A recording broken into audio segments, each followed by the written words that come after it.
Alhamdulillah, syukur kehadrat Allah Subhanahu wa ta'ala kerana dengan limpah kurnia, rahmat, kasih sayang dan inayah daripada Allah Subhanahu wa ta'ala.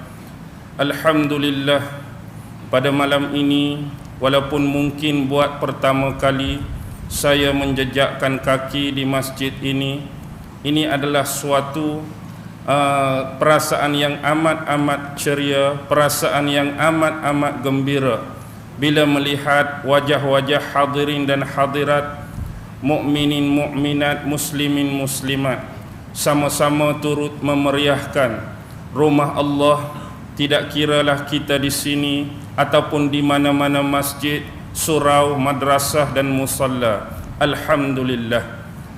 Jadi malam ini juga kita perbanyakkan rasa syukur kita kepada Allah Subhanahu wa ta'ala kerana pada malam ini untuk kita ni sampai di masjid, Allah Subhanahu wa ta'ala telah menganugerahkan kepada kita dua nikmat, iaitu nikmat kesihatan tubuh badan dan nikmat kelapangan masa.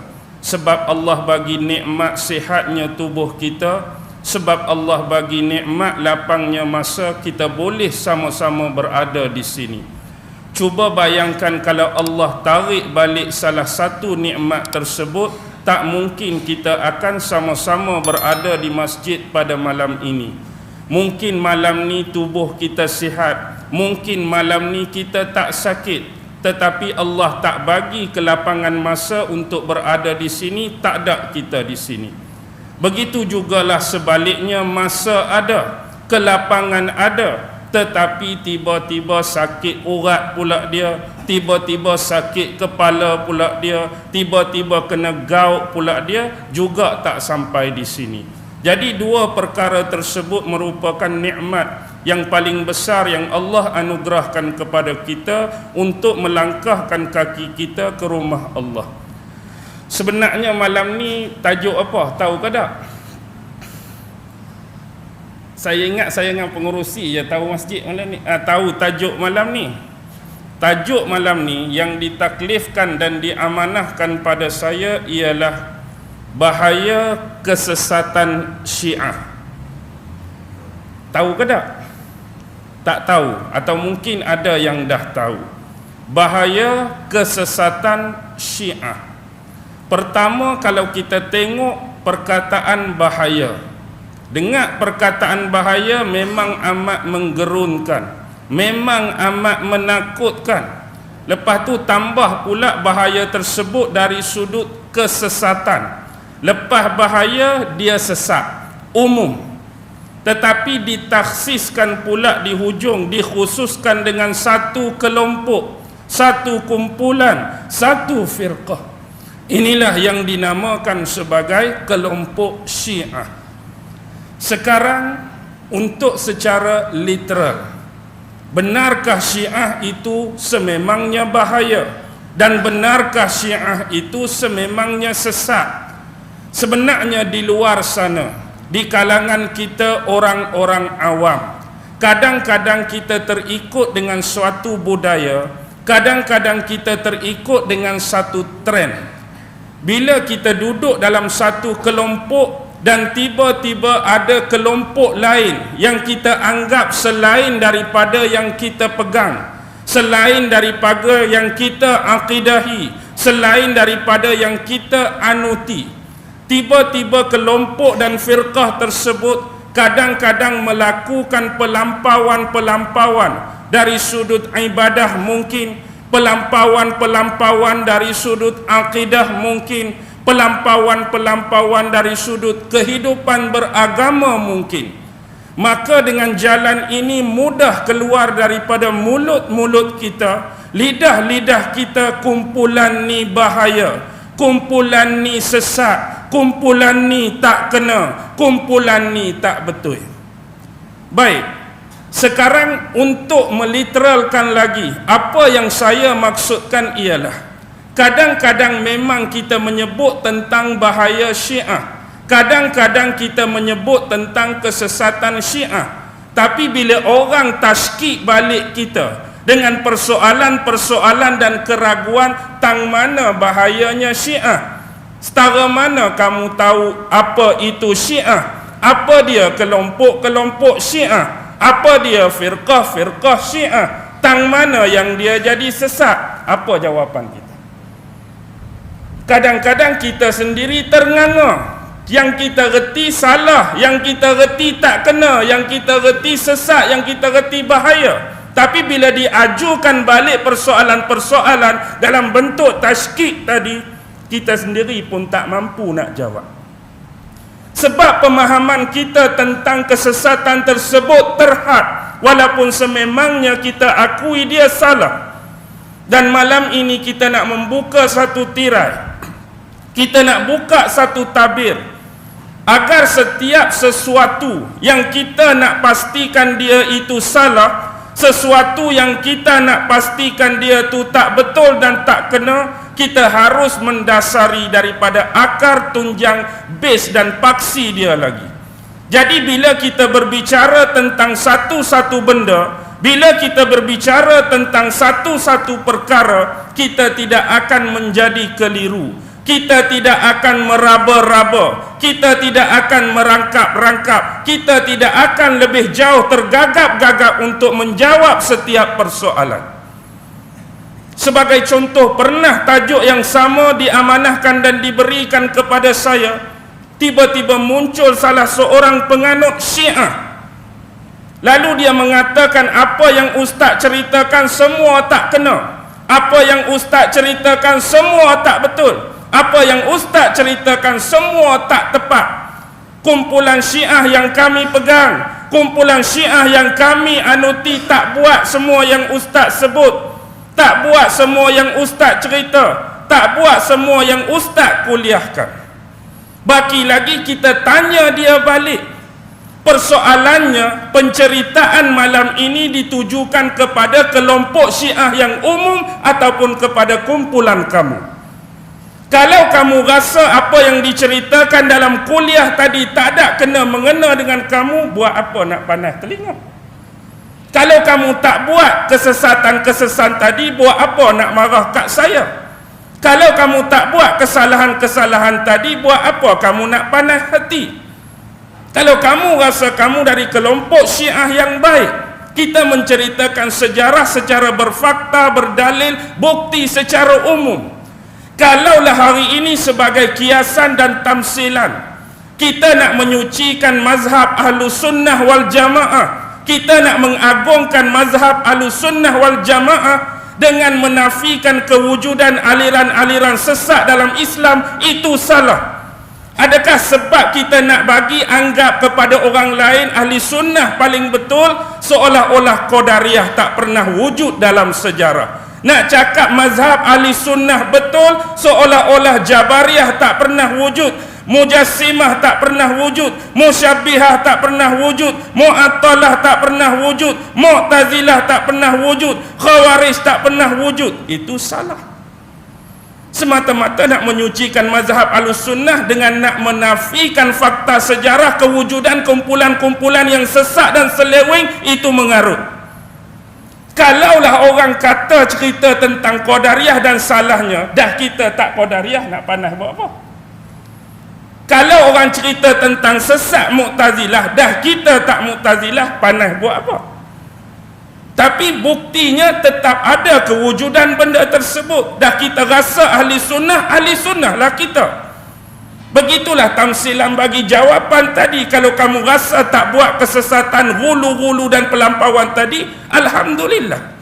Tapi ini fakta apa yang berlaku dalam sejarah sebenar kelompok yang dinamakan sebagai Syiah. Sekarang malam ini, faham ke tak sebelum malam ini tu? Saya nak maksudkan tadi, jelas.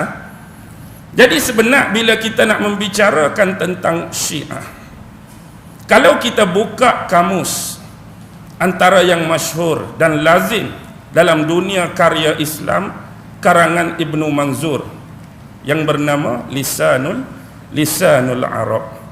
Dalam tu bila kita cari kalimah Syi'i atau Syiah bermaksud dalam bahasa Melayu pengikut atau pembela seseorang. Syiah maksud dia pengikut ataupun pembela seseorang. Ini dari sudut etimologi. Bahasa tinggi ustaz, dari sudut lughah, dari sudut bahasa. Manakala dari sudut istilah terminologi, Syiah bermaksud ialah satu kelompok, satu kumpulan, satu firqah yang menganggap bahawa salah seorang sahabat Nabi yang bernama Sayyidina Ali bin Abi Talib lebih mempunyai keistimewaan, lebih mempunyai kelebihan berbanding dengan sahabat-sahabat Nabi yang lain, dan mereka menganggap jawatan pemerintahan yang kita namakan sebagai khalifah lebih layak dan lebih berhak dijawati oleh Sayyidina Ali berbanding dengan 3 khalifah yang lebih awal daripada beliau. Faham? Maksudnya satu kelompok yang menganggap Sayyidina Ali ni ada kelebihan, ada keistimewaan lebih jauh berbanding dengan sahabat Nabi yang lain. Dan mereka juga menganggap bahawa jawatan khalifah itu lebih berhak disandang dan dijawat oleh Sayyidina Ali berbanding dengan 3 sahabatnya sebelum ini. Ini secara ringkas. Tapi bila kita rujuk kepada Al-Quran, kita akan temui sekurang-kurangnya 4 kali Allah Subhanahu wa ta'ala menyebutkan kalimah ataupun perkataan Syiah. 2 kali dalam surah Al-Qasas ayat 15, sekali dalam surah As-Saffat ayat 83, dan terakhir sekali dalam surah Maryam ayat 69. Jadi 2 kali dalam surah Al-Qasas ayat 15 penceritaan tentang Nabi Musa alaihi salam. Suatu ketika Nabi Musa berada di kota Luzo. Kalau kita pergi Mesir, ada satu daerah, di situ ada satu kota nama Luxor. Luxor seingat saya, ada jenama barangan elektrik dulu dah. Peti ais, peti sejuk nama Luxor. Ejaan sama maksud saya. Di situ dia melihat 2 orang lelaki yang saling cuba berbunuhan di antara satu dengan yang lain. Satu lelaki mewakili bangsa bapa angkat dia. Siapa bapa angkat Nabi Musa? Fir'aun, bangsa Kipti. Dan satu lagi lelaki mewakili bangsa dia sendiri, Bani Israel. Mewakili Bani dia sendiri di sini Allah guna kalimah syi'atihi. Dan sekali lagi penceritaan berada di hujung ayat, Allah guna syi'atihi 2 kali dalam surah Al-Qasas. Tapi cerita ni cerita tentang Nabi Musa. Ada kena-mengena tak dengan Syiah sekarang? Ada kena-mengena tak? Tak ada. Ayat yang kedua, surah As-Saffat 83, cerita tentang Nabi Ibrahim dan golongan-golongan serta kumpulan dia. Nabi Ibrahim dan kumpulan dia dulu ada kena-mengena tak dengan Syiah sekarang? Lagilah tak ada. Sedangkan Nabi Musa tu lebih terkemudian daripada Nabi Ibrahim. Dan yang terakhir Maryam 69. Ni cerita tentang kelompok ahli neraka yang dianggap sebagai durhaka kepada Allah Subhanahu wa ta'ala. Satu kelompok yang akan Allah masukkan ke dalam api neraka, kumpulan-kumpulan penderhaka. Sekali lagi Allah guna kalimah Syiah.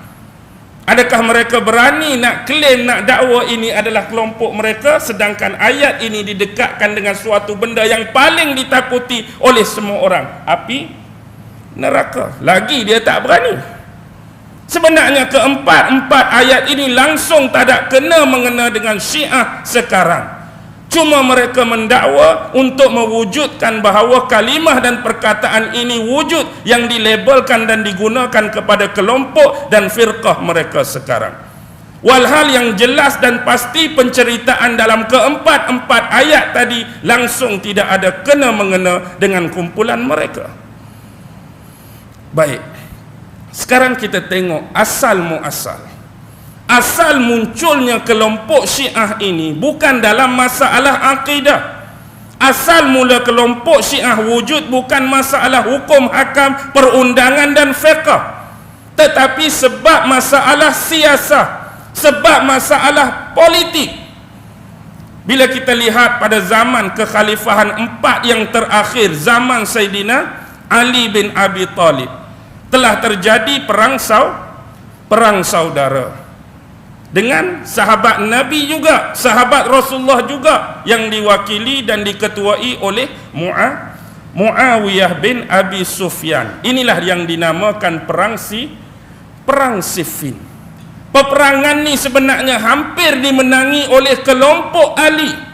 Tiba-tiba Quran diangkat, bendera putih diangkat di pihak Muawiyah agar diletakkan senjata dan diberhentikan peperangan ini sebagai satu helah. Lalu peperangan diberhentikan. Maka dihantarlah secara ringkas pengkisahan ini duta kedua-dua belah pihak. Yang mewakili pihak Ali ialah sahabat yang sudah berumur, yang dianggap dalam sejarah sebagai seorang yang lurus, yaitu Abu Musa Asy'ari.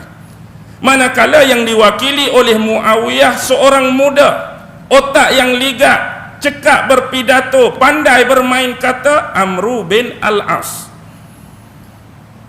Akhirnya berlakulah majlis tahkim. Akibat helah yang licik, akhirnya dimenangi oleh kelompok Muawiyah. Dan bila ini berlaku, keluarlah kelompok yang pertama sebenarnya daripada kelompok Islam yang tak menyetujui majlis tahkim dan peperangan pada awal tadi diberhentikan. Inilah kelompok Khawarij. Kelompok Khawarij amat membenci Muawiyah, amat membenci Saidina Ali dan kumpulannya selepas mereka keluar. Jadi yang masih bertahan dengan Ali, yang masih kuat dengan Ali, di kemudian hari mereka menamakan diri mereka kelompok Syiah. Sebab clue Rasulullah dah bagi. Satu perkara yang disebutkan oleh Rasulullah tentang Saidina Ali akan berbicara dan berhadapan dengan kamu 3 kelompok mengenai diri kamu. 3 kelompok. Yang pertama, yang di masa akan datang akan ada satu kelompok yang terlampau mengagungkan dan menyucikan kamu. Agak-agak yang terlampau mengagungkan dan menyucikan Ali. Kelompok mana? Kelompok mana? Syiah. Dan akan ada satu kelompok yang teramat-amat membenci dan memusuhi kamu. Hak keluar pertama tadi, Khawarij. Dan akan ada satu kelompok yang di tengah-tengah antara 2 kelompok tadi, yaitu Ahlus Sunnah wal Jamaah. Jadi kita tak terlalu tak berlebihan dan tidak menafikan kelebihan-kelebihan yang dipunyai dan dimiliki oleh khalifah keempat yang bernama Saidina Ali bin Abi Talib. Selepas itulah banyaknya keluar pendapat-pendapat dan fatwa-fatwa ganjil daripada kelompok ini, terutama dalam hal-hal yang melibatkan akidah, kemudian perkara-perkara pelik dan gulu dalam masalah hukum perundangan fiqh dan seterusnya. Akhirnya memang hakikat kita akui, dia punya tagline, dia punya slogan pembawaan dia ialah cintakan ahlul bait. Tetapi lama kelamaan ada ideologi, ada ejen-ejen, ada parasit-parasit yang sudah memasuki. Dan inilah yang merosakkan kumpulan firqah ini sebenarnya. Pengasas yang pertama dikatakan untuk mewujudkan kumpulan ini dalam sejarah. Ini diakui oleh ulama-ulama besar Ahlus Sunnah, ulama-ulama besar Syiah sendiri pun, yaitu seorang tokoh, figure, personality yang dinamakan Abdullah bin Sabah ke Abdullah bin Ubay. 2 orang Abdullah ni tak berapa nak betul ya. Abdullah bin Ubay munafik hak lawan Nabi di kota Madinah tu. Ni Abdullah bin Sabah. Abdullah bin Sabah bukan orang Mekah. Abdullah bin Sabah bukan orang Madinah, dia berasal daripada Yaman.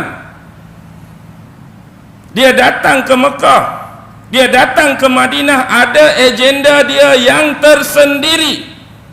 Kita faham asal kelompok ini, dia akan start sejarah dia bermula daripada pegangan Majusi mereka. Mereka mempunyai dendam kesumat yang amat dalam kepada kelompok-kelompok Islam selepas kejatuhan kerajaan Parsi mereka pada perang Qadisiyah pada zaman Umar. Sebab tu hari ini mereka merayakan hari kematian Umar, kerana sebab Umarlah kerajaan Parsi mereka jatuh, dan mereka mengagung-agungkan pembunuh kepada Umar, iaitu siapa? Siapa yang bunuh Umar? Tak dengar Ustaz, siapa bunuh Umar, Ustaz?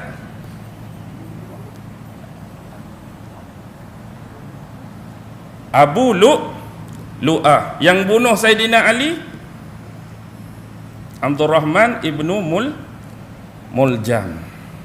Abdul Rahman ibnu Muljam bunuh Saidina Ali. Abu Lu'ah yang bunuh Sayyidina Umar. Akibat tewas di medan Qadisiyah dulu. Sampai hari ini dendam mereka masih lagi membara terhadap umat-umat Islam sebenarnya, dan berselindung di sebalik topeng-topeng yang berwajahkan Syiah. Nak tahu hulu Abdullah bin Sabah pernah diceritakan dalam sebuah kitab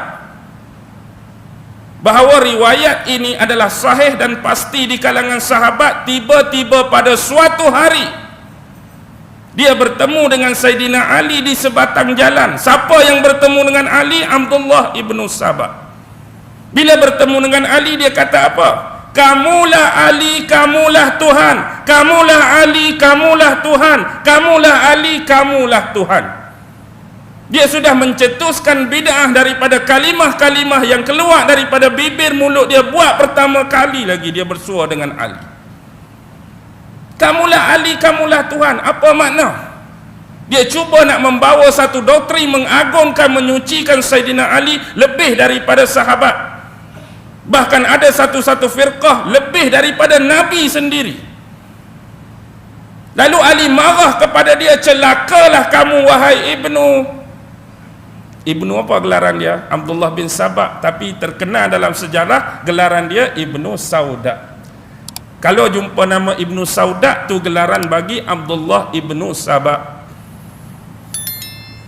Sekarang Ali marah dekat dia kerana perkataan kamu ini, kamu akan celaka. Dah bagi nasihat, dah bagi saranan, dah cakap dengan baik. Ali try tanya sekali lagi.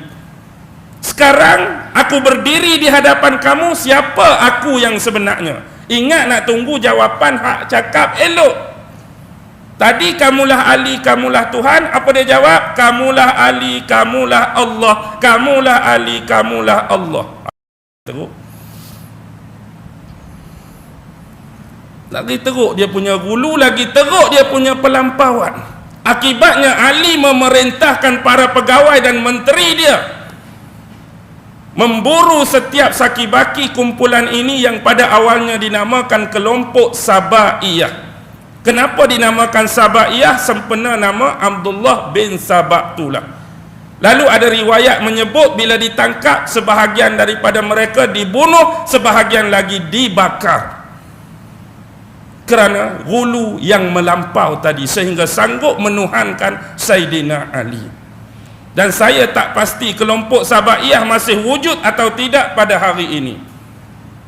Tapi kalau wujud pun kita tak pelik, sebab mereka sentiasa berselindung di sebalik slogan taqiyah. Faham dah setakat ni ke pening? Pening ke jelas? Baik. Seterusnya kita pi. Sekarang nak cari Syiah yang dianggap paling dekat, paling qarib, paling muqtadil. Agak-agak Syiah kelompok mana yang selalu kita dengar? Imamiyah ke? Zaidiyah ke? Zaidiyah, betul. Kelompok yang dianggap paling dekat dan muqtadil ialah kelompok Syiah Zaidiyah. Ramai ulama-ulama daripada kalangan Syiah Zaidiyah hari ini kita masih lagi guna pakai kitab-kitab mereka. Antaranya kitab-kitab hadis yang berbentuk fiqh. Contohnya Imam San'ani. Imam San'ani dia karang satu kitab. Apa nama kitab dia? Ni Ustaz Tirmizi? Bulughul Muram tu hak kita duk belajar. Tu Imam Sun'ani tu Syiah Zaidiyah, tak ada masalah. Kitab Nailul Autar yang di pulau tu Dr. Daniel duk mengajar, kitab fiqh hadis Imam Syaukani diguna pakai di Universiti Al-Azhar di Mesir, tak ada masalah. Syiah Zaidiyah memang tak ada masalah, sebab mereka dianggap terlampau jauh berbeza dengan kelompok-kelompok dan firqah Syiah yang lain. Tetapi bila disebutkan dengan satu kelompok yang paling besar dan umum, Syiah Isna Asyariyah ataupun Syiah Imamiyah, ulama mula berkhilaf di sini. Ulama tu dah jadi pecah dua kelompok, dua pegangan, dua pendapat, dua pandangan. Bila sebut tentang Syiah, imam dua belah. Jadi sesetengah ulama menyebut kalaulah tahap hulu mereka tu masih kita kata sedang-sedang, tak tahap melampau, mereka masih lagi boleh dikategorikan sebagai mu'tadil, dan proses takrib perlu berlaku, proses pendekatan mengajak dia ke arah akidah yang lebih baik, jalan yang lebih baik, kehidupan yang lebih baik, beragama yang lebih baik. Dan inilah pendekatan yang dipakai oleh kebanyakan ulama-ulama Mesir, terutamanya Syekh Al-Azhar. Antaranya ialah bekas Syekhul Azhar, Syekh Mahmud Shaltut, bekas Mufti Al-Azhar dan bekas Syekhul Azhar, Syekh Nuruddin Ali Jumaat, Syekh Atiyah Saqar, bekas ketua ataupun pengerusi Lajnah Fatwa Mesir, yang saya duduk Mesir masa tu dia masih hidup lagi, lanidah arwah almarhum, moga Allah merahmati beliau. Begitu juga dengan Syekh Yusuf Al-Qardawi, begitu juga dengan Syekh Ibrahim Bayumi dan ulama-ulama besar di Al-Azhar. Mereka mengambil pendekatan wasatiyah, sederhana, masih ada dalam proses takrib. Baik, ada lagi satu kelompok yang agak ekstrim, yang agak keras, sehingga mengeluarkan kelompok Imam 12 ini keluar daripada jalan dan acuan Islam. Baik, antara yang dipegang oleh kumpulan yang kedua ini ialah Syekhul Islam Ibnu Taimiyah, muridnya Ibnul Qayyim Al-Jauziyah, Syekh Abdullah bin Abdul Wahab, bukan Muhammad bin Abdul Wahab, Syekh Abdullah bin Abdul Wahab, bekas mufti Mekah sendiri Syekh Muhammad bin Ibrahim, Syekh Nasiruddin Albani, mengatakan bahawa Syiah Imam 12 sudah terkeluar daripada acuan Islam. Tetapi pada awal jangan menganggap perkataan dan pendapat ini agak ekstrim. Mereka mengatakan sebenarnya pada hakikat terkeluar daripada jalan dan acuan sekiranya kelompok Imam 12 terlibat dengan 7 benda yang mereka rangkaikan dan sebutkan ini. Dan anda boleh cuba fahami sendiri, dalami sendiri, apakah anda akan anggap selepas ini bila saya sebutkan 7 benda ni, kalau mereka buat dan mana-mana kelompok buat, keluar atau tak. Yang pertama, bila mereka berpandangan dan berpendapat dengan pelbagai perkara dari sudut perkataan dan perbuatan, cuba merendah-rendahkan, cuba memperlekeh-lekehkan, cuba menghina, cuba mencaci dan memaki sahabat-sahabat Nabi. Kalau hang tak buat ni, tak ada masalah. Tapi siapa pun tak boleh mampu nak menahan kemarahan dan amarah bila ada orang caci sahabat Nabi, bila ada orang maki sahabat Nabi. Satu benda. Yang kedua, bila mereka menganggap dan menyokong bahawa sememangnya berlaku pentahrifan Al-Quran, tokok tambah Al-Quran dan menafikan Al-Quran yang ada di tangan umat Islam sekarang ni bukanlah yang sebenar. Sebab ada kelompok Syiah yang menganggap Quran yang ada di tangan kita, Mushaf Osmani, masih tak sempurna. Selepas kewafatan Rasulullah, Jibril masih lagi datang mengunjungi Fatimah dan memberikan wahyu pada Fatimah dan Sayyidina Ali. sehingga Al-Quran yang dipunyai dan dipegang di tangan mereka 3 kali ganda lebih tebal, lebih besar daripada Quran kita sekarang. Oi, lepas Nabi mati, Jibril wak mari lagi wahyu. Tapi pada Fatimah, pada Ali, bila dikumpul 3 kali ganda tebal. Kita hari ni hak 30 juzuk ni pun tak berapa habis nak baca. Agak-agak hak 3 kali ganda tebal habis baca ke tak?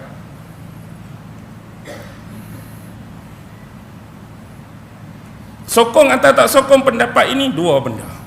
Yang ketiga, bila mereka menjatuhkan martabat Nabi, merendah-rendahkan martabat Nabi, tang mana?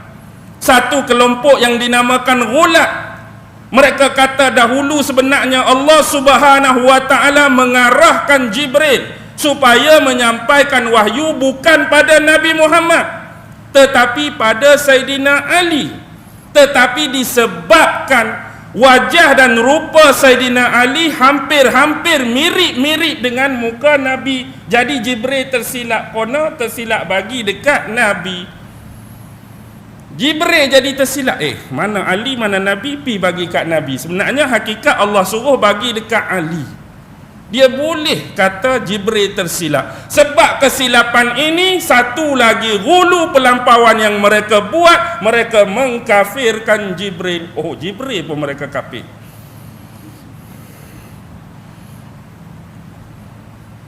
Rendah tak jadi martabat Nabi. Hak inilah yang Syekh Islam Ibn Taymiyah, Ibn Qayyim kata boleh keluar kalau ada benda-benda ni. Kalau hang tak buat benda ni, tak ada masalah. Masih dalam sama macam kelompok yang pertama. Sebab tu Syekhul Islam Ibn Taymiyah amat dibenci, amat digeruni oleh kelompok-kelompok Syiah. Baik. Yang keberapa tadi? Yang ketiga. Yang keempat ialah mereka sebenarnya tidak mahu berhujah, tidak mahu berbukti, tidak mahu berdalil dengan hadis-hadis sahih yang diriwayatkan oleh ulama-ulama ahlu sunnah, kecuali mereka hanya akan mengambil riwayat yang selari dan sejalan dengan akidah dan keinginan mereka. Bila buka riwayat hadis walaupun sahih di sisi ahlu sunnah, ni tak kena dengan kehendak kita, tak kena dengan gaya kita, kita tolak. Tapi ada hadis yang kena dengan gaya, kita boleh terima. Lagu tu ke cara penerimaan perkataan-perkataan mulia daripada Nabi? Rasa hati kita boleh ikut, aku nak beramai, aku nak pakai. Rasa hati kita tak boleh ikut, ni tak boleh pakai. Lagu tu kah? Tu nombor 4.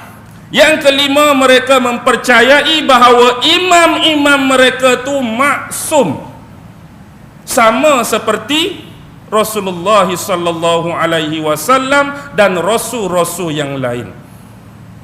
Imam tu sampai tahap dimaksumkan oleh mereka. Faham tak apa makna maksum? Terjaga daripada dosa, terjaga daripada lalai, terjaga daripada lupa, terjaga daripada salah sama ada sengaja ataupun tidak sengaja. Tu tahap iman yang diakidahi dan diyakini oleh mereka.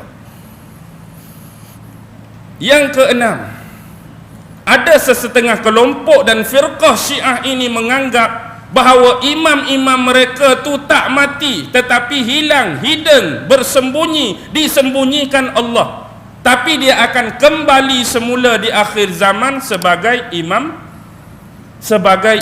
Mahdi. Antara yang meyakini akidah ini ialah kelompok Kaisaniyah. Tak pernah dengar, lepas ni kita cerita. Mereka percaya bahawa ada seorang anak Sayyidina Ali, tapi bukan dengan Fatimah, yang dikenali dengan nama Muhammad Al-Hanafiyah. Yang ni isteri dia nama Haulah dari Bani Hanifah. Sebab dia mak dia tu Bani Hanifah, nama dia Muhammad bin Ali, dia dapat gelaran Muhammad Al-Hanafiyah.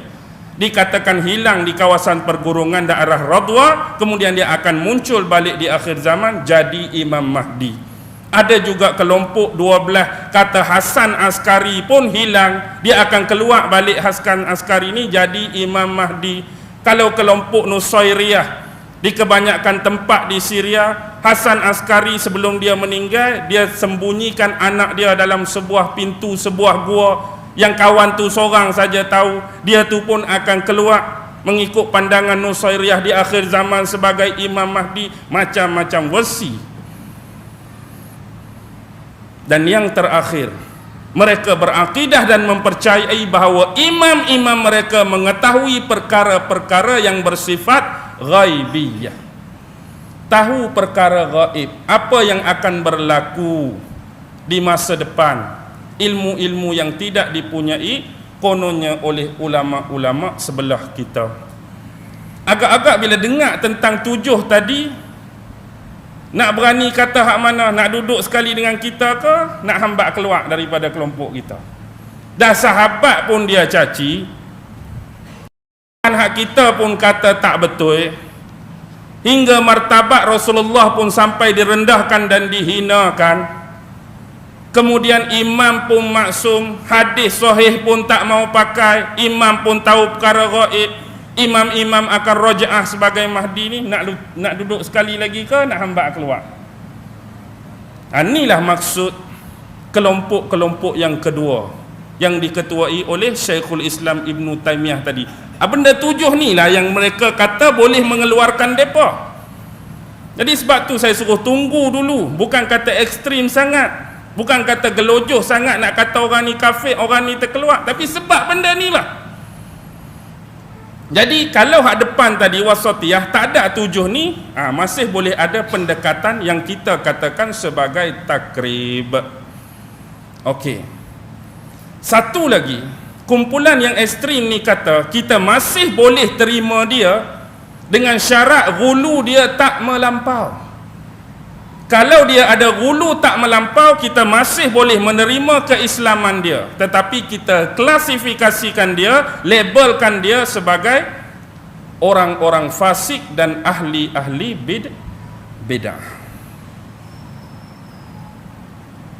Itu pun masih dalam bersyarat sekiranya mereka tak memusuhi kita lebih daripada mereka memusuhi Yahudi dan Nasrani. Kita anggap Yahudi musuh, dia anggap Yahudi musuh. Kita anggap Nasrani musuh, dia anggap Nasrani musuh. Tapi kalaulah dia anggap kita ni musuh lebih tinggi daripada Yahudi, dia anggap kita ni musuh lebih tinggi daripada Nasrani, faham? Sebab itu apa yang berlaku di depan mata, isu-isu peperangan-peperangan yang besar dalam lakaran dan pentas sejarah, mereka banyak membantu orang Islam atau mereka lebih bersekongkol dengan orang kafir nak menjatuhkan kerajaan Islam. Kerajaan Baghdad jatuh, apa isu dia? Saya malah nak ceritalah, buka YouTube sejarah kejatuhan Baghdad. Kerajaan Ayubiyah Salahuddin dulu jatuh sebab apa? Kerajaan Fatimiyah jatuh sebab apa? Angkara siapa? Di belakang dalang-dalang tersebut. Dan hari ini pun dalam isu Syria, mereka bantu kita atau bantu Assad? Mereka tetap akan bersekongkol cuba membunuh ahli-ahli Sunni seperti kita. Sepatutnya bunuh siapa? Bunuh Amerika lah, bunuh Rusia lah, bunuh tentera-tentera kafir lah yang hampir bantai orang-orang Islam, yang hampir bantai orang-orang Sunni. Pasal apa? Maksud ni jelas, mereka adalah membawa agenda dendam kesumat kerajaan Parsi mereka yang jatuh beribu tahun dahulu. Baik, kita pergi pada satu step. Selepas era zaman Saidina Ali, kelompok dan firqah Syiah ni berpecah kepada 4 kelompok. 4 kelompok. Yang pertama, yang paling dominan, yang paling besar, yang kita duduk sembang dan bicarakan tadi, iaitu kelompok Syiah Imamiyah. Kenapa mereka dinamakan Syiah Imamiyah?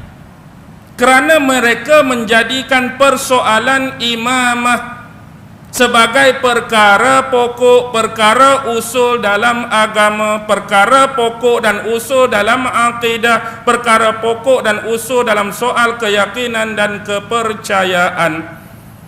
Kalau kita tanya hari ni apa rukun Islam kita, rukun iman kita, kita jawab ada berapa? 6. Pertama, kepada Allah, kepada malaikat, kepada kitab, kepada rasul, kepada hari kiamat, kepada qada dan qadar.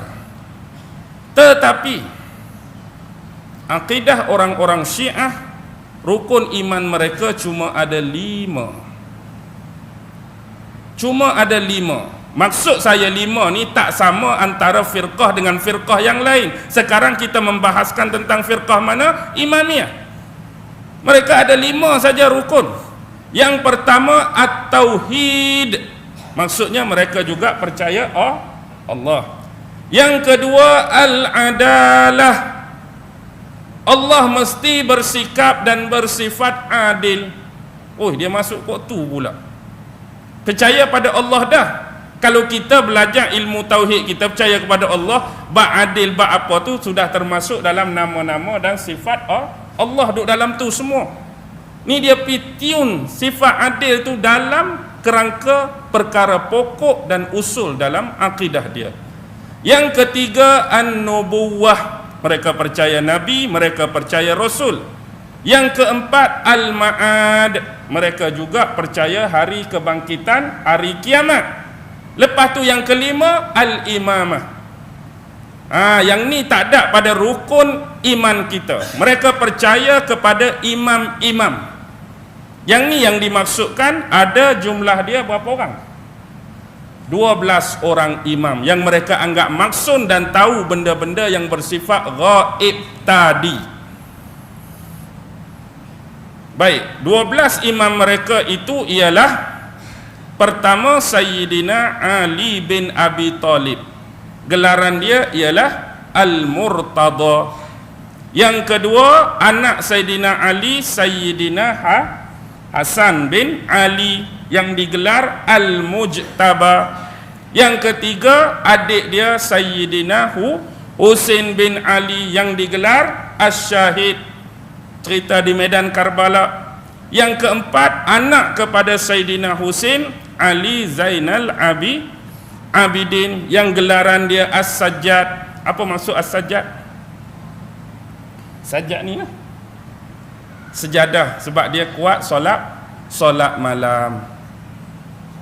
Dia keluar sejadah pun dia, sujud pun dia, banyak sujud, banyak semayang, banyak solat malam. Ali Zainul Abidin. Yang keempat. Yang kelima anak kepada Ali Zainul Abidin, Muhammad Al-Baqir. Yang keenam Ja'far As-Sadiq. Yang ketujuh Musa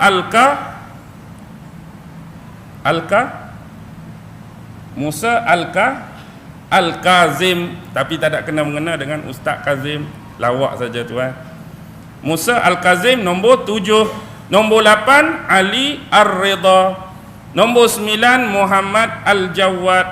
Nombor 10 Ali Al-Hadi. Nombor 11 Hasan Askari. Nombor 12 Imam Mahdi. Ada siapa tulis? Nak perlu saya ulang ke tak payah ulang?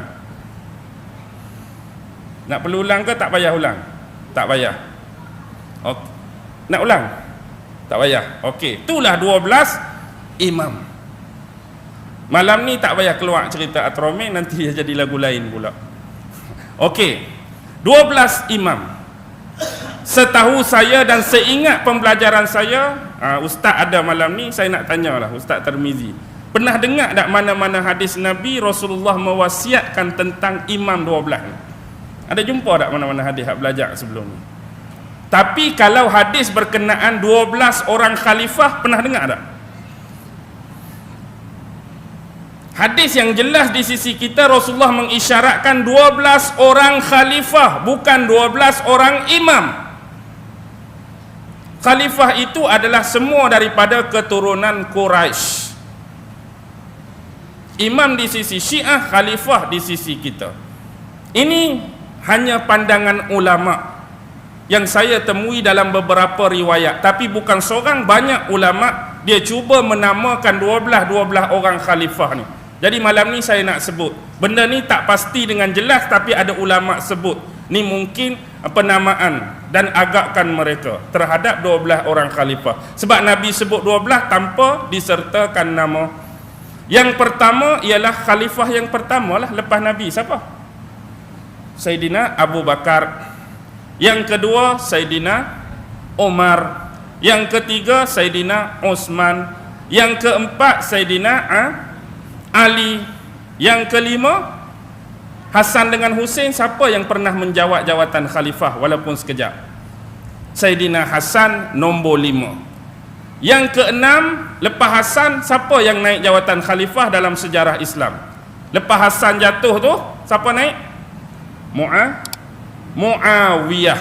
Nombor 6 Muawiyah bin Abi Sufyan. Nombor 7 sezaman juga, tapi dia ni adalah seorang lelaki yang pertama kali dilahirkan bayi di Madinah selepas hijrah Nabi.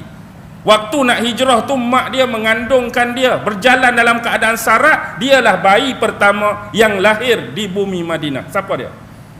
Abdullah bin Az-Zubair, anak kepada Zubair bin Al-Awwam dan kakak ipar Nabi Asma. Abdullah bin Az-Zubair. Ramai orang-orang Islam yang bai'ah dia di kawasan Hijaz dan kawasan Mekah. Yang satu lagi ada khalifah, jadi bergaduh pula satu lagi perang Islam. Abdullah bin Az-Zubair jatuh nombor 7. Nombor 8 keturunan Saidina Umar, hak nombor 2. Tapi cicit-cicit dia ni soleh, iaitu Umar bin Abdul Aziz. Yang ke-9 seorang tokoh personaliti yang menawan kota Konstantinopel, Sultan Muhammad Al-Fatih. Yang ke-10 pemegang panji hitam. Siapa? Syuaib bin Saleh At-Tamimi. Nombor 11 Imam Mahdi. Tadi 12 Imam Mahdi. Nombor 12 siapa? Khalifah terakhir sebelum manusia-manusia disesatkan oleh Allah, iaitu Al-Qahtani. Al-Qahtani. Baik, pernah dengar tak? Pernah dengar? Okey, itulah antara pendapat ulama ni. Tak jelas dan tak pasti, tapi ada periwayatan daripada beberapa orang ulama menamakan 12 orang tokoh-tokoh dan figure tadi. Okey. Selain daripada Imamiyah ni, kita nak sebut satu benda. Ada seorang doktor dulu di Mesir, saya tak tahu apa aliran dia, apa mazhab dia, tapi nama dia Dr. Majdi Wahabih Asy-Syafi'i. Jadi dia mendatangkan beberapa ayat Quran, seolah-olah ayat ni dalam kajian dia kita nampak nak menyokong aliran Syiah, tapi kita tak pasti. Kita berlapang dada, kita husnuzon, dia tu kita tak tahu belah mana. Cuma dalil-dalil yang dia capai dalam pencarian beberapa siri kod-kod ayat dalam Al-Quran lebih memihak kepada golongan Syiah. Antaranya ialah dia cari lafaz-lafaz kalimah dan perkataan imam. Rupa-rupanya dalam Quran ni kalimah dan lafaz imam memang jumlah dia ada 12. Syiah pun kata, tengok betul dah, imam kami tu 12. Allah sebut dalam Quran imam pun 12 kali. Kebetulan ke, hak sungguh ke, wallahu alam. Yang kedua, dia datangkan cerita tentang kalimah ismah ataupun maksum. Ismah dan maksum. Jadi ismah dan maksum ni 12 orang imam, tapi dia tambah dengan anak Nabi Sayyidatina Fatimah jadi 13. Dia nak suruh jadi juga 13 sebab kalimah ismah dengan maksum ada jumlah dia 13 kali. Jadi campur dengan fitnah pula dah. Fatimah dengan 12 imam, tengok. Maksum pun sebut 13 kali. Kemudian dia cari ayat Ahlul Kisah. Kan ada hadis Nabi Ahlul Kisah, Nabi menyelubungi ahli keluarga Fatimah dengan Ali. Dalam selubung tu ada Rasulullah, ada Ali, ada Fatimah, ada Hasan, ada Husain. Bila cari kalimah Al-Kisah tu ada 5 kali. Kebetulan 5 orang. nak tala ke dia semua. Nampak happy lah dia dah. Kemudian Tengok dalam ayat yang kita selalu baca dalam tahlil tu, yuridullahu liyuzhiba ankum, dia cek ayat tu ada 47 huruf. Rupa-rupanya 47 huruf tu dari imam pertama sampai imam 12 tu cukup 47 huruf. Lagilah dia happy dah. Nak kata kebetulan ke saja dia nak cari-cari, wallahu alam. Tapi ni satu kajian, nama doktor saya dah sebutkan tadi, Dr. Majdi Wahabih Asy-Syafi'i. Baik. Nama kedua, selain daripada Imamiyah, kalau dengar nama kumpulan ni nama Rafidah, bukan grup lain tu, grup yang sama. Dia ada 3 nama Imamiyah ni. Imamiyah, Rafidah. Rafidah maksud tolak dan ingkar. Dia tolak siapa, dia ingkar siapa, sebab mereka menolak dan mengingkari kekhalifahan Sayyidina Abu Bakar, menolak dan mengingkari kekhalifahan Sayyidina Umar, menolak dan mengingkari kekhalifahan Sayyidina Utsman. Sebab tu nama dia Rafidah. Satu lagi nama dia Isna Asyariyah. Imam 12, nama-nama kita sebut tadi. Sebab imam yang mereka yakini maksum tadi ada 12 orang. Tapi kalau kita susur galur balik, siapa yang bunuh Sayyidina Husain? Siapa yang bunuh Husain? Siapa yang bunuh Husain? Siapa yang bunuh Husain di Karbala? Sini jadi cerita panjang lagi. Sama ada kita nak tuduh Yazid ataupun kita nak tuduh Syiah. Hakikatnya Amr bin Al-As sudah menyatakan dengan jelas Yazid tidak berada di Syam pada waktu tersebut.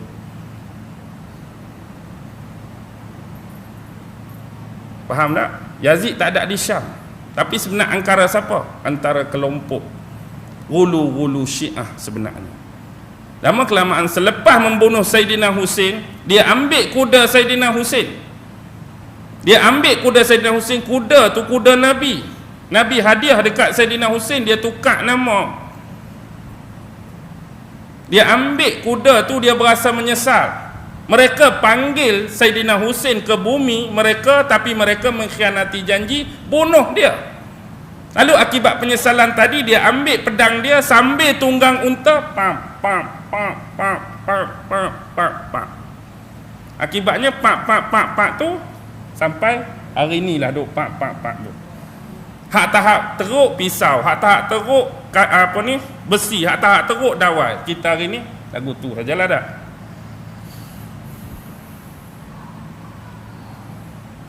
Baik, kalau kita tengok, mereka sanggup merayakan hari kesedihan Karbala sampai meluka-lukakan, sampai keluar darah, sampai tahan sakit. Satu perkara saja pelik bila kita tengok. Hari perayaan tersebut di mana ulama-ulama besar mereka yang bersebang besar dan berjubah tadi? Ulama duduk lagu ni juga ke? Ulama duduk dalam kemah, duduk isap shisha, duduk minum teh, duduk gelap. Ulama duduk mana? Duduk sekali dengan depa ke duduk dalam kemah? Nampak tak ketololan? Kalau kita hari ni Tok Imam, Ustaz Tirmizi, Ustaz, patut bila kita nak cerita buat amal ibadat, kena semayang sunat, kena puasa sunat, siapa yang kena tunjuk lebih? Tok Imam lah kena tunjuk lebih, Tok Bilal kena tunjuk lebih, Ustaz kena tunjuk lebih, orang lain ikut. Patut kalau anak buah berdarah lagu tu, Tok Imam dia confirm masuk ICU patutnya. Tak kalau nak tunjuk hak betul. Oi, anak buah aku sampai luka, aku ni imam dia, mesti ICU ke CCU. Tapi duk gelap, duk minum teh. Siapa diperbodohkan sekarang? Siapa diperkudakan sekarang? Alasan apa? Imam kita maksum. Tahap maksum dia ada sampai satu firqah, tai imam pun ambil dilesek-lesek kat badan sebab suci dan maksum. Ada sahabat dulu ambil tak najis Nabi, lumuk kat badan? Takat darah je kan Ustaz kan? Dalam sejarah tak ada lagi intai-intai Nabi buang air besar ke, pergi ambil najis Nabi semata-mata nak ambil tabarruk, lumuk-lumuk najis Nabi kat badan, tak ada. Tu Syiah Imamiyah dengan 3 nama, Imamiyah, Rafidah dan Isna Asyariyah. Baik, sebenarnya kelompok ni pecah kepada 15 firqah. Perlu saya sebut ke? Tak payah. Okey, hang nak tulis ready. 15 firqah tersebut, yang pertama Muhammadiyah. Yang kedua Bakiriyah. Bakiriyah tu kelompok hak Muhammad Al-Bakir nombor 5 tu lah. Dia ada satu kelompok kecil lain nama Bakiriyah. Yang ketiga Nawusiyah. Yang keempat Shumaitiyah. Yang kelima Ammariyah. Ain min alif ra ya ta marbutah. Ammariyah. Yang keenam Ismailiyah. Ada kelompok Syiah nama Ismailiyah. Ismailiyah antara tokoh terkenal hak penganut mazhab Syiah Ismailiyah ni siapa? Ahli filosof terkenal. Al-Qanun fit Tib, kitab dia. Siapa? Ibnu Sina tu Syiah Ismailiyah. Walaupun demikian dia hormat Nabi. Ada satu kisah pasal Ibnu Sina. Dia ni ada seorang pembantu. Dia kan hebat, Ibnu Sina ni dapat menguasai beberapa puluh bahasa. Satu hari di waktu musim sejuk, azan berkumandang di masjid. Tiba-tiba dia suruh pembantu dia tadi pi ambil ketui-ketui ais di luar, masukkan, letak dekat dengan api biar ayat tu cair, nak ambil wuduk. Apa kata pembantu dia? Dia kata tak payah dah ambil wuduk, tak payah dah semayang. Kamu lebih hebat daripada Nabi kita Muhammad. Nabi kita berapa bahasa saja, kamu berpuluh bahasa. Nabi kita tak ada ilmu perubatan, kamu karang banyak kitab. Seolah-olah dia nak cerita pasal kehebatan Ibnu Sina. Tapi apa kata dia? Walaupun hari ni kamu menganggap aku boleh berpuluh bahasa, karang banyak kitab, banyak ilmu pengetahuan, ilmu tu ilmu ni, bila aku mati besok dalam azan tu ada orang sebut tak nama aku? Faham tak maksud dia? Hebat macam mana kamu anggap lebih daripada Nabi hari ni, bila orang azan tak akan pernah sebut nama aku. Tapi Nabi yang kamu anggap lekeh dan tak hebat, lebih rendah daripada aku tu, hari-hari orang sebut dalam azan, hari-hari orang selawat. Sedar diri sikit. Ismailiyah tak ada masalah. Lepas Ismailiyah, Mubarakiyah nombor 7. Mubarakiyah. Nombor 8 Musawiyah. Musawiyah. Nombor 9 Qat'iyah. Kalau dalam usul fiqh hukum qat'i, ejaan tu saya nak cakapnya, Qat'iyah. Yang ke 10 Isna Asyariyah. Tadilah kelompok dia dulu, Isna Asyariyah. Yang ke 11 Hashimiyah. Hashim, ejaan Hashim, Hashimiyah. Yang ke-12 Yunusiyah. Yunus lah, ejaan macam Nabi Yunus. Hashimiyah, Yunusiyah. 13 Zurariyah. 14 jangan terkejut Syaitaniyah. Ada kelompok Syiah firqah syaitan, sebab dia ni buat ritual-ritual penyembahan syaitan. Yang terakhir ialah Kamiliyah. Kamil, sempurna, ejaan dia tu Kamiliyah. Okey, lengkap tak? Perlu ulang balik. Muhammadiyah, Bakiriyah, Nawusiyah, Shumaitiyah, Ammariyah, Ismailiyah, Mubarakiyah, Musawiyah, Qat'iyah, Isna Asyariyah, Hashimiyah, Yunusiyah, Zurariyah, Syaitaniyah, Kamiliyah. Okey, komplit bang? Okey. Tu 15 kelompok daripada 3 pecahan pertama. Kita pi kelompok yang kedua, yang kita anggap paling muktadil, iaitu Syiah Zaidiyah. Syiah Zaidiyah. Syiah Zaidiyah ini diambil sempena dinisbahkan atas nama siapa? Bila kita tengok imam mereka hak nombor 4 tadi, hak nombor 4. Siapa nombor 4 lepas Husain? Ali Zainul Abidin. Anak Ali Zainul Abidin, salah seorang jadi imam hak nombor 5 mengikut fahaman Imamiyah, Muhammad Al-Bakir. Adik beradik dia tu Zaid bin Ali Zainul Abidin. Adik-beradik Muhammad Al-Baqir tu ada nama Zaid. Jadi dia pecah jadi kelompok lain nama Zaidiyah.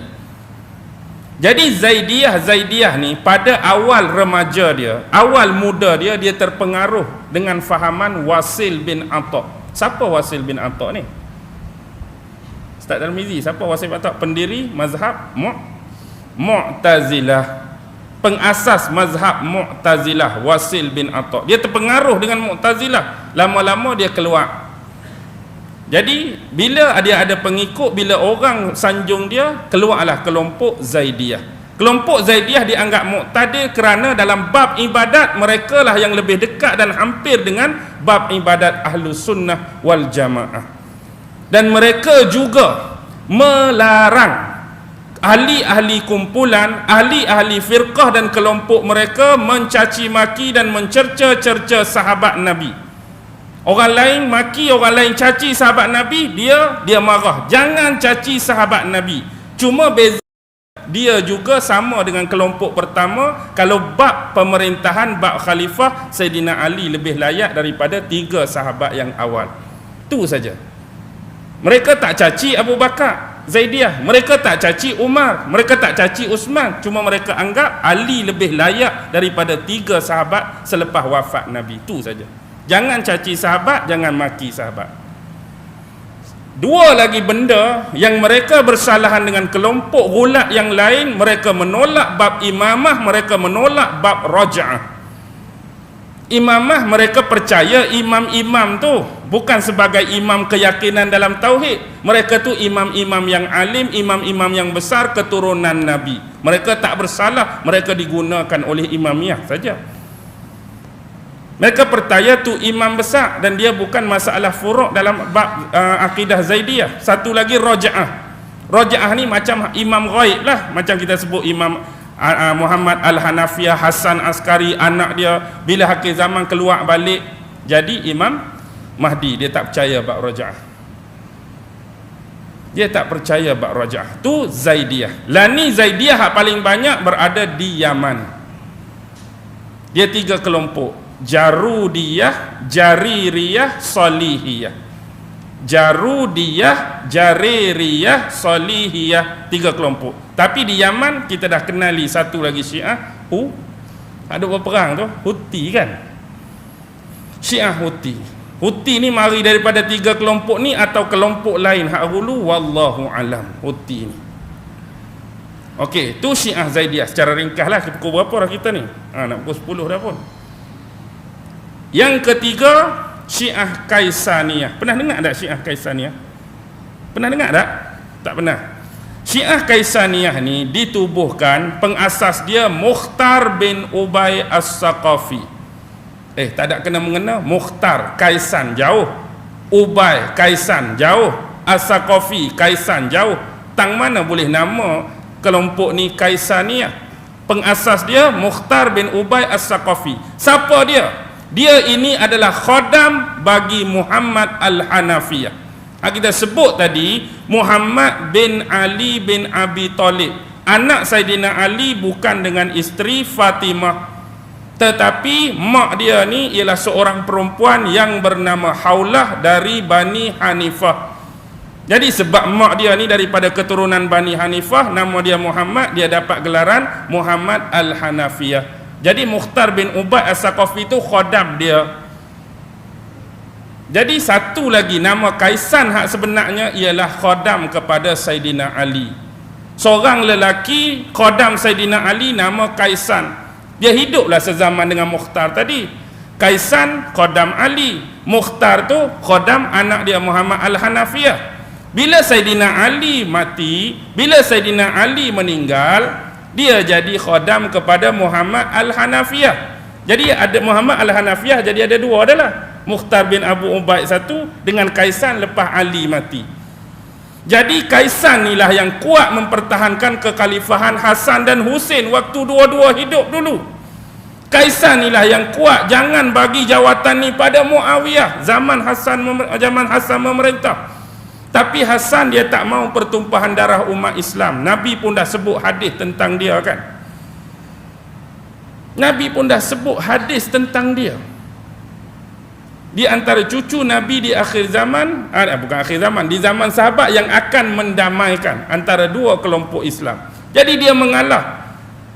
Dia bagi jawatan kekhalifahan pada Muawiyah. Akibatnya bila balik daripada penyerahan kuasa khalifah, dia kena tikam di paha dia sewaktu dia menaiki unta. Siapa tikam dia? Syiah lah tikam dia. Tadi kamu kata cinta Ahlul Bait, sayang Hasan, sayang Husin, yang hampir tikam pasal apa? Ni sejarah, ni fakta. Lepas tu dia diracun, mati Hasan diracun. Lepas tu ada setengah nak angkat Husin. Dah Muawiyah ada di sini, tak apalah, kami di Iraq, kami sanggup angkat kamu wahai Husin dengan syarat kamu datang ke Iraq, kami akan bai'ah kamu, kita lawan Muawiyah. Tapi dalam perjalanan inilah beberapa orang sahabat besar, Rabi'ul Abadalah, 4 orang sahabat Nabi yang dimulakan dengan nama Abdullah bin Umar, Abdullah bin Mas'ud, Abdullah bin Abbas, Abdullah bin siapa seorang lagi? Amru bin Al-As. Nasihat, jangan pi. Kamu tak ingat ke sejarah? Bapak kamu dulu jadi khalifah, memerintah di mana? Memerintah di Mekah, Madinah ke? Memerintah di Kufah? Ali memerintah di mana, Ustaz?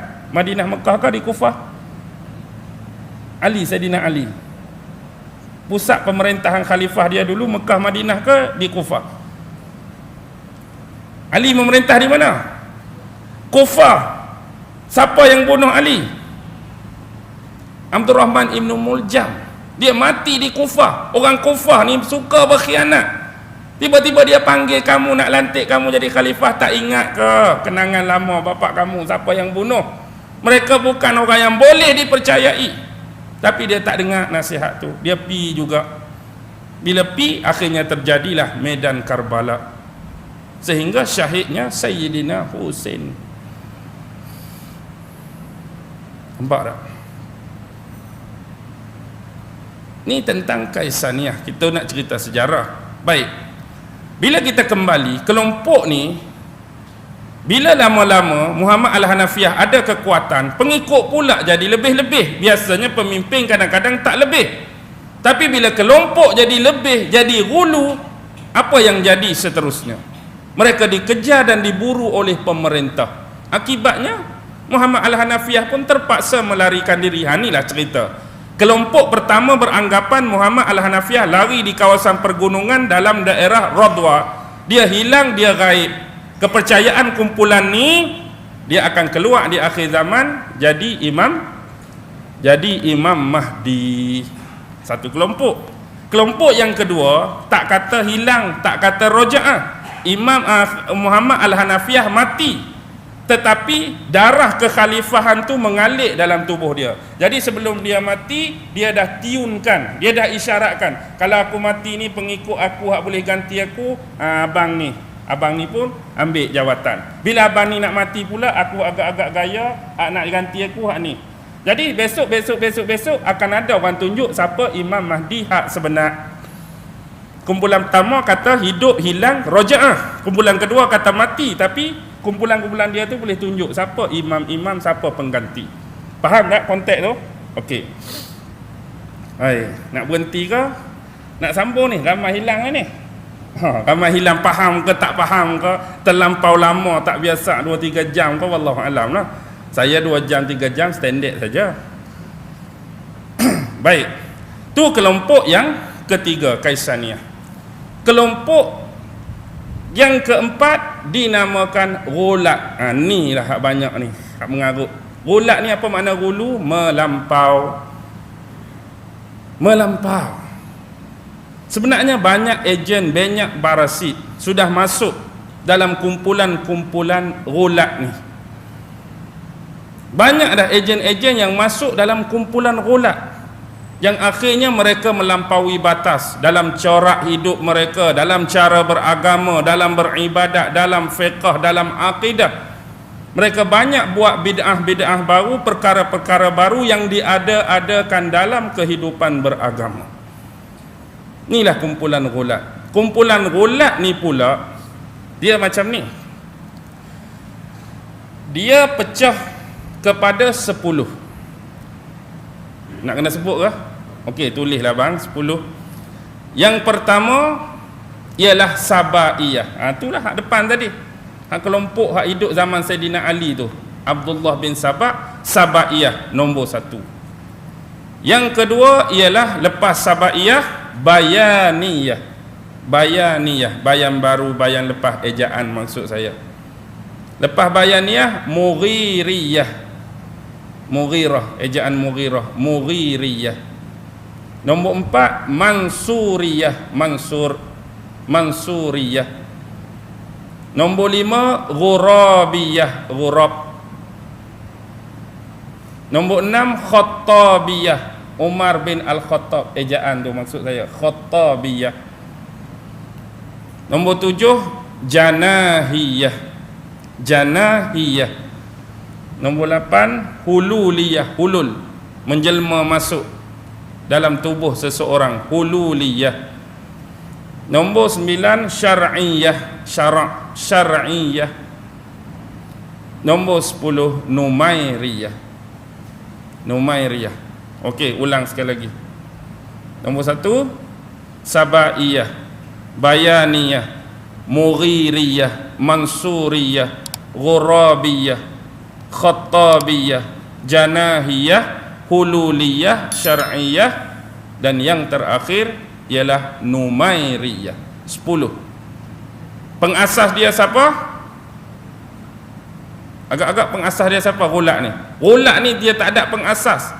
Kelompok ni rasa dia nak buat lagu ni, dia buat bid'ah ni. Kelompok ni rasa nak buat lagu ni, dia buat bid'ah ni. Dan Ghulat ni antaranya ialah hak tadilah hak kita sebut di depan tu. Allah suruh Jibril bagi wahyu dekat Ali, tapi pesilat bagi dekat Nabi. Sampai Jibril pun kafir. Mereka juga mempercayai tanasuh arwah, sama macam konsep Buddha dan Hindu, reincarnation. Maksudnya bila seorang tu mati, hidup dia di dunia dulu baik, roh dia ni akan masuk dalam kelahiran lain. Kalau dia dulu baik, hidup dia yang kelahiran kedua akan jadi lebih baik. Kalau dia dulu buat jahat, roh kelahiran kedua dia mungkin akan jadi binatang, atau cuma tumbuh-tumbuhan, atau cuma batu-batan saja. Hari ni manusia mungkin buat jahat hidup ni, lari esok jadi katak, contoh. Lani manusia buat jahat, lari esok jadi lembu. Lepas tu hak jadi lembu tu, kalau aku jadi seorang lembu yang baik kehidupan ni, boleh jadi orang balik ke Ustaz Tarmizi? Dah dia kata nak jadi orang balik, aku nak jadi lembu yang baik, nak jadi kambing yang baik. Kesesatan akidah reincarnation. Nampak Okey. Habis tu je 4 hak wujud zaman Saidina Ali. Imamiyah dengan 15, kemudian kelompok Zaidiyah dengan 3, kelompok Kaisaniyah dengan 2, dan kelompok Ghulat dengan 10 benda tadi.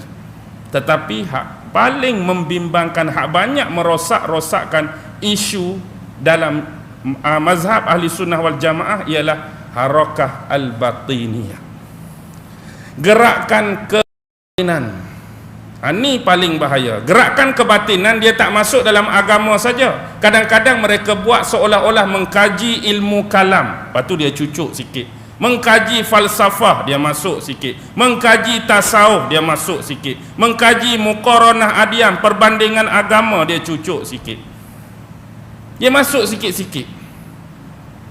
Pengasas gerakan harakah batiniyah ialah Maimun Al-Ahwazi dan Muhammad bin Husain. Maimun Al-Ahwazi dengan Muhammad bin Husain, dua-dua ni bekas ahli penjara, bekas orang jahat. Mereka tubuh satu kumpulan, bila keluar daripada penjara, kumpulan ni nama Al-Jarabijah. Dengan 20 orang anggota, mereka memasukkan satu fahaman harakah batiniyah tadi, dicedok dari sumber-sumber agama lain. Kita ambil Yahudi sikit punya cerita, kita ambil Nasrani sikit punya cerita, kita ambil Buddha sikit punya cerita, kita ambil agama tu sikit punya cerita, kita gaul-gaul, kita bentuk satu kelompok, nama dia Jarabijah, membawa manhaj harakah batiniyah. Kumpulan ni banyak menggunakan kaedah bermanhaj takwil. Takwil yang tidak berlandaskan ilmu keagamaan yang sebenar. Seolah-olah mereka mengatakan syariat Allah ini ada yang lahir, ada yang batin. Ayat Quran ada yang zahir, ada yang batin. Hadis Nabi ada yang zahir, ada yang batin. Dan lebih melampau mereka menganggap sehingga seseorang itu mampu mengenal makna hakikat ibadah, maka akan terangkat ibadah itu daripada dirinya. Siapa yang betul-betul kenal hakikat ibadah, tak payah beribadah dah. Dia ambil dalil di mana? Guna ayat secara batin. Surah apa? Agak-agak surah apa? Ustaz Tirmizi ingat tak ayat ni? Wa'bud rabbaka hatta ya'tiyakal yaqin. Ayat 99. Saya lupa surah. Ayat dia ayat 99, wa'bud rabbaka hatta ya'tiyakal yaqin.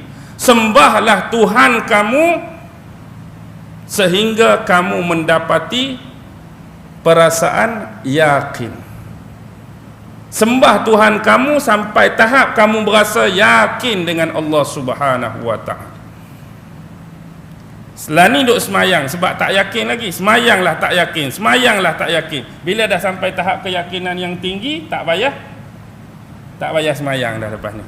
Bila capai makna hakikat ibadah, tak payah semayang, tak payah puasa. Dia pi lagu tu. Sedangkan ayat ni turun pada Nabi. Nabi lebih faham, Nabi lebih tahu. Nabi tinggal semayang, tinggal puasa ke? Ikut agama ni mudah. Apa yang Nabi buat, kita buat. Apa yang Nabi tinggal, kita tinggal. Tak payah nak ceroboh sempadan tersebut. Mari saja hak rasa pelik, mari saja hak rasa aneh, mari saja hak rasa tak boleh terima akal, tu hululah dia, mengarutlah dia. Kumpulan ni juga, kalau kita tengok, melahirkan kumpulan-kumpulan besar yang lain. Antaranya ialah fahaman Nusairiyah. Sebelum tu kumpulan ni pecah 13. Nak kena salin lagi agak-agak. Harakah Batiniyah. Yang pertama Yazidiyah, Yazid nama orang, Yazidiyah. Yang kedua Qaramitah. Yang ketiga Ismailiyah. Tapi Ismailiyah ni tak sama dengan Ismailiyah Ibn Sina tu. Kebetulan nama saja sama tapi kelompok lain. Yazidiyah, Qaramitah, Ismailiyah, Drus, Nusairiyah. Nusairiyah banyak di mana sekarang? Hadap perang tu. Syria. Sebenarnya Nusairiyah dia ada 3 lagi nama. Kalau anda dengar nama Alawiyun atau Alawiyin, Nusairiyah. Dengar nama Hattabun pun dia, dengar nama Namiriyah pun dia. Alawiyun sebab dia menyanjung Saidina Ali. Namiriyun sebab pengasas dia Muhammad bin Nusair. Sebab tu Nusairiyah bin Al-Basri An-Namiri. Sebab tu nama dia juga An-Namiriyah. Baik. Nombor apa tadi? Nusairiyah nombor 5. Nombor 6 Babiyah. Bukan sebab tak ada kena mengenal dengan babi. Babiyah ni perkataan al-bab, pintu tu. Pintu ni macam ni, senang saja. Maksud pintu tu, Muhammad bin Nusair tadi, Al-Basri An-Namiri, dia mendakwa macam ni. Dia jumpa satu lokasi dulu masa Imam Hasan Askari tu. Dia dakwa Imam Hasan Askari tu dah ada anak. Jadi anak Hasan Askari itu akan jadi Imam Mahdi, Imam ke-12. Duduk dalam satu tempat tersembunyi. Jadi dia seorang saja tahu tempat Imam Mahdi kecil itu tersembunyi.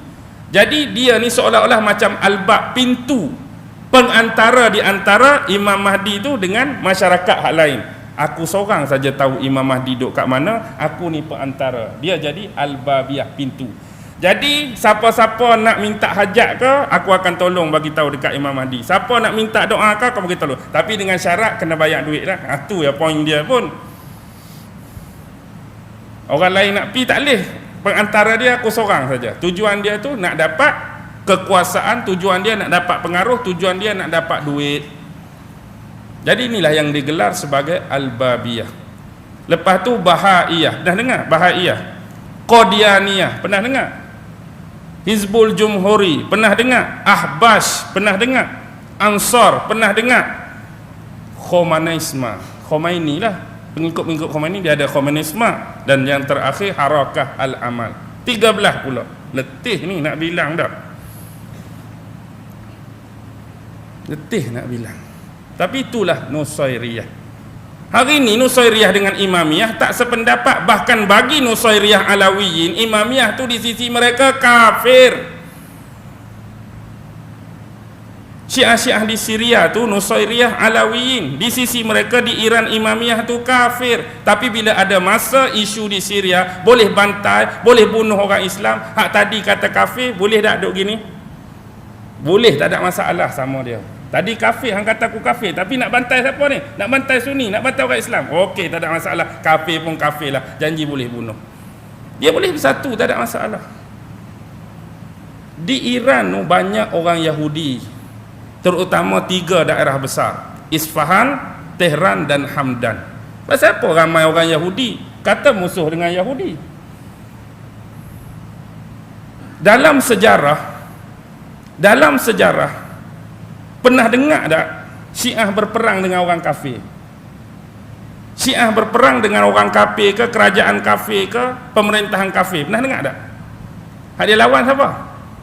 Tolong perancur orang Islam, tolong jatuhkan kerajaan Islam. Tu poin-poin. Tak ada dia perang orang kafir. Tengok sejarah Iran dulu. Lawan 1978 ke dengan siapa? Jiran dia, Iraq. Iraq tu kafir ke Islam? Islam hak dia perang. Baik, nampak ah? Yahudi banyak sebab Iran tu tanah kedua suci bagi orang Yahudi. Pasal apa? Apa kena mengena pula? Di sana banyak kubur nabi-nabi. Selain daripada di Palestin, memang kita akui Nabi Ibrahim di Palestin, Sarah di Palestin, Nabi Ishak di Palestin, Daud di Palestin, Yusuf di Palestin. Banyak nabi di Palestin, Nabi Yaqub, Nabi Musa di perantara Palestin. Tapi nabi hak kita tak biasa dengar. Hak duduk di mana? Duduk di Iran. Nabi Daniel ada di Iran, Nabi Hezekiel ada di Iran, Nabi Habakuk ada di Iran, Nabi Obdiah ada di Iran. Pernah dengar nama tu? Tak pernah. Tak apalah nama nabi. Tanah kedua. Tapi kita tak heran pun kalau ada Yahudi di Iran. Sebab hadis Nabi, Dajjal akan keluar dari arah Khurasan dan di belakangnya ada 70,000 orang Yahudi. Khurasan ni duduk di mana? Palestin ke kawasan Syam? Syam. Kawasan Syam. Bila Dajjal keluar 70,000 belakang dia dengan memakai toya lisah, selendang ulama-ulama dan pembesar Yahudi, hak putih lain biru tu. Sebenarnya agak-agak Imam Mahdi orang Syiah ni siapa? Imam Mahdi sungguh ke? Siapa? Kalau kita tengok buku-buku dia, anda akan terkejut. Imam Mahdi yang dia tunggu. Antaranya bila Imam Mahdi ni keluar, dia akan berbahasa dengan bahasa Hebrew, bahasa Ibrani. Agak-agak Imam Mahdi ni nak cakap Arab ke nak cakap ikut kitab Taurat punya language? Agak-agak siapa tu? Agak-agak siapa? Tak boleh bayang lagi. Kalau saya cerita memang jelas. Biar dulu. Dia kena bagi tertunggu-tunggu baru orang panggil kali kedua tak? Kau macam mana Ustaz Mizi? Takkan nak perhabis malam ni terus? Okey, kita sambung tadi. Tang mana tadi? Tang kumpulan apa tadi yang lah tadi? Kita berhenti kat mana tadi sebelum masuk 3 daerah di Iran tadi? Cerita pasal apa? Sebelum masuk Hamdan Tehran tadi pasal Harakah Batiniyah. Harakah Batiniyah ni akidah dia memang pelik-pelik. Dengar Yang ni banyak melibatkan Nusairiyah. Sebab tu kita tengok fakta. Bila kita cerita dan dianggap mengejut, jadi kelompok-kelompok mereka tuduh, kami mana ada lagu ni? Memanglah. Kalau hang tak buat tak ada masalah. Kita cerita ni kita sebut ni kelompok Nusairiyah punya cerita. Kalau bukan Nusairiyah, bukanlah. Nusairiyah punya cerita macam mana? Contoh, Allah Subhanahu wa Ta'ala tu dia sama konsep macam Trinity. Dalam agama Kristian ada Tuhan Bapa, Tuhan Anak, Ruhul Kudus. Bagi Nusairiyah, Tuhan bapa Allah, Tuhan anak Ali, Ruhul Kudus, Jibril. Nabi tak ada langsung. Jatuhnya martabat Nabi bukan nak kaitkan Nabi tu dengan Trinity, tapi seolah-olah hanya ada Allah, Ali dan Jibril. Pi mana Nabi kita? Sampai hilang dan jatuh martabat dia. Ada setengah kata Ali tak mati tapi bersemayam dalam matahari, bersemayam dalam bulan, bersemayam dalam bintang, duduk bersemayam bersila atas awan. Sebab tu ada aliran-aliran Syiah ni sembah benda-benda tu. Kami bukan sembah saja-saja matahari tu, Ali ada duduk bersemayam atas tu. Kami bukan sembah saja bulan, Ali ada duduk bersemayam atas tu, sampai tahap tu. Dan ada juga Trinity mereka dalam bentuk corak lain. Mereka sebut Ali sebagai Al-Makna, sebut Nabi sebagai Al-Ismu, sebut Salman sebagai Al-Bab. Al-Makna tu teras, yang paling agung, paling tinggi Ali. Nabi tu jadi isim hijab nurani saja.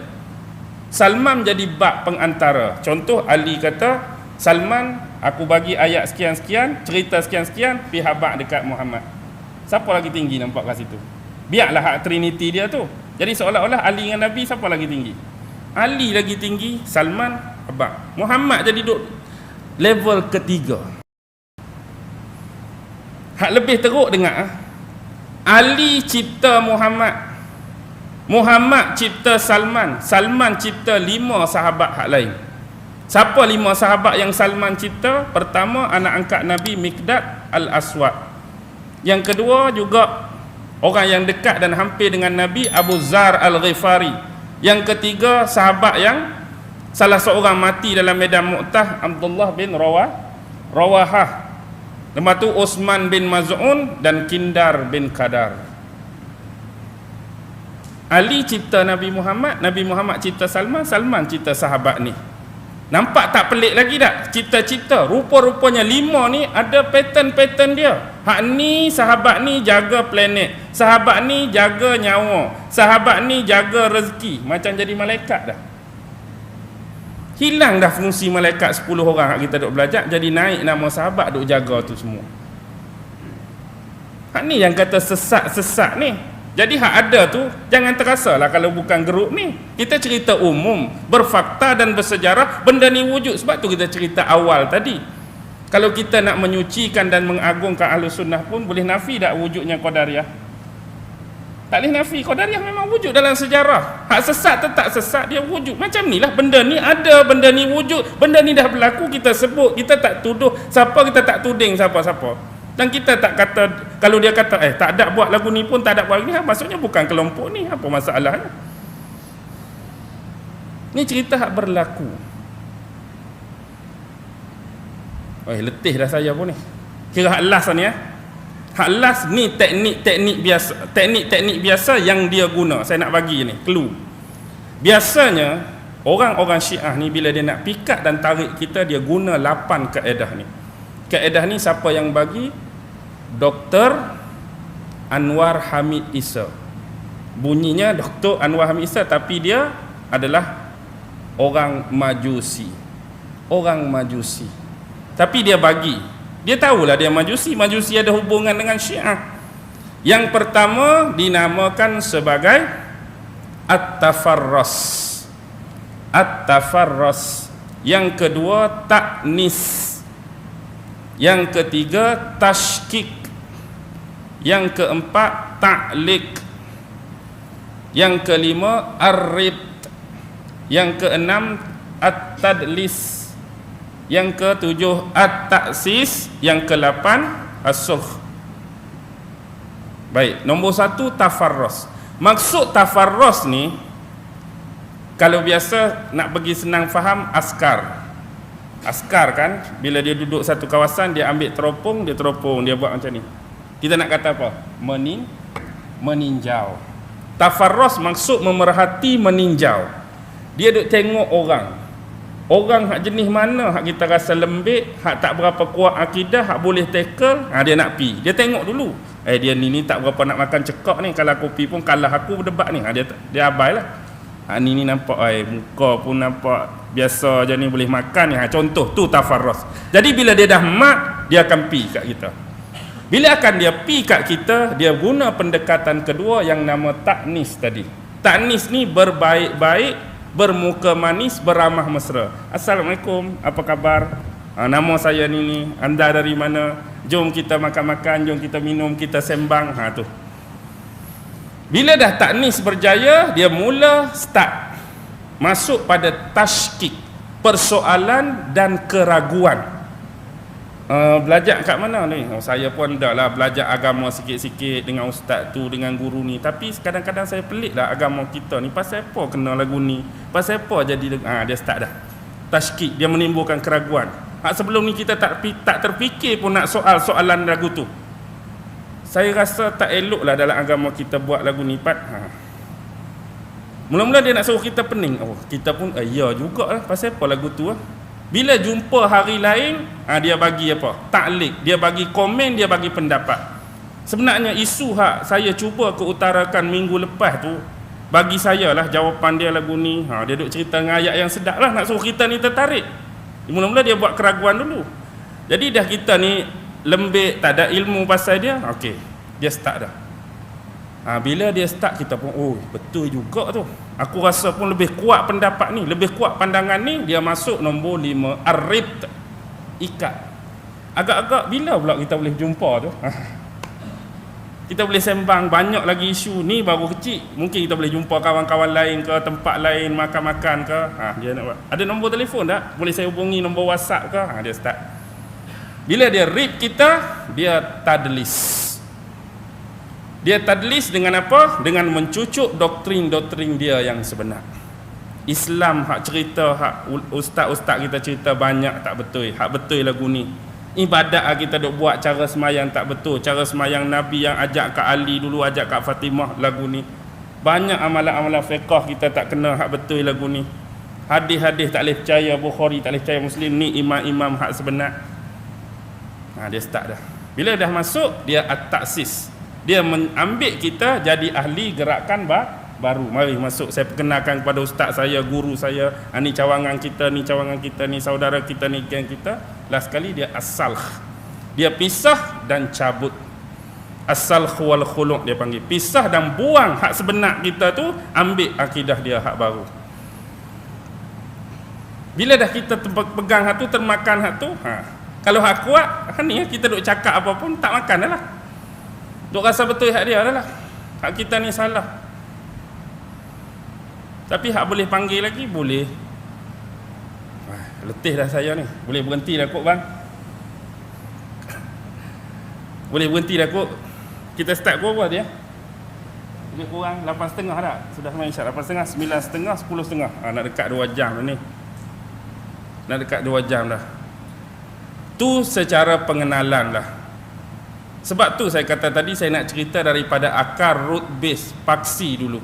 Biar apa pun kita nak kata nanti bersembang dengan siapa-siapa, ni salah, ni sesat, ni tak betul, kita kenal. Ni kadang-kadang kita kenal pun tak. Salah tu. Bila orang tanya, tang mana salahnya? Apa yang dia buat? Tu orang tu kata salah, ustaz ni kata salah, ustaz ni kata tak betul, gagaplah kita. Jadi malam ni sekurang-kurangnya kita dapat pengenalan. Apa itu Syiah? Tang mana asal muasal dia, firqah-firqah yang wujud, antara kesesatan-kesesatan, bid'ah-bid'ah, pelampauan dan hulu-hulu dia dari beberapa kelompok. Bila dia banyak kelompok, tak sama antara satu dengan lain. Jadi kita kena faham, hak kita cakap ni kelompok mana, hak kita kata salah ni kelompok mana, hak hulu kelompok mana. Cuma yang jadi isu hari tu bila kita sebut umum. Bila kita sebut umum tanpa pembahagian, dia jadi orang tu, betul ke Syiah ni? Betul ke Syiah geng kita? Betul ke Syiah baik? Betul ke Syiah tak salah? Betul ke Syiah ni? Bila kita umum. Jadi bila kita cerakin dan kita bagi penerangan, jelaslah kepada hadirin hadirat, muslimin muslimat. Boleh lah saya minta bunduk dulu Saya pun tak larat mana dah. Sebab sebenarnya antara sebab jadi lewat ni, mesyuarat sekolah saya balik pukul 6 tadi. Mesyuarat pukul 2, balik pukul 6. Sampai rumah 6.30. Siapa mesej kat saya tadi? Ustaz duduk. Abang, ustaz duduk mana? Dia ingat saya duduk atas jambatan ke apa 6.30. Saya kata saya baru sampai, baru tanggap baju, baru nak mandi 6.30. Saya pun tak anggap mesyuarat tu sampai pukul 6. Biasa mesyuarat kalau pukul 2, pukul 4.30 asak ni siap. Tapi sebab apa punya pasal? Nak jadi tuan rumah MTQ Ustaz Tarmizi tahun ni, hari Rabu ni insya-Allah. Tahu tak MTQ? Majlis Tilawah Al-Quran, peringkat Barat Daya. Jadi sekolah saya lah tuan rumah, jadi sibuklah sikit mesyuarat. Boleh berhenti ya, berundur. Wabillahi taufiq wal hidayah. Wassalamualaikum warahmatullahi wabarakatuh. A'udzu billahi minasyaitonir rajim. Allah.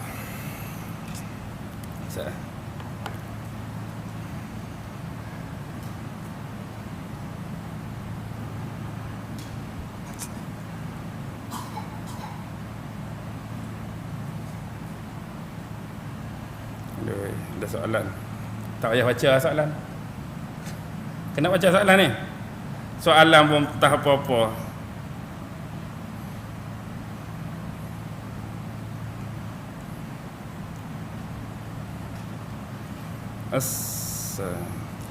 Okey, Assalamualaikum Ustaz.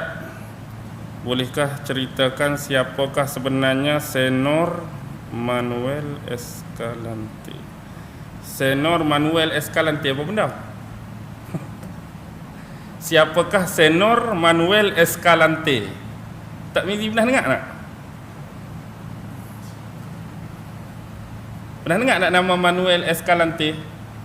Tak pernah dengar? Saya pernah dengar tapi ingat tak ingat. Kalau salah boleh rujuk balik lah. Cuma ingat-ingat macam ni.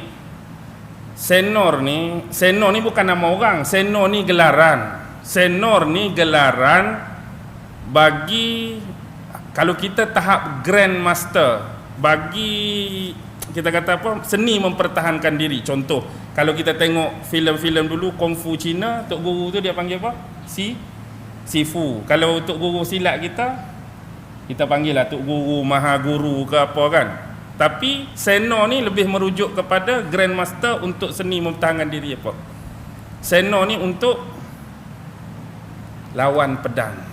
Memang Manuel Escalante ni seorang Senor Maha Guru Grandmaster dalam ilmu lawan pedang.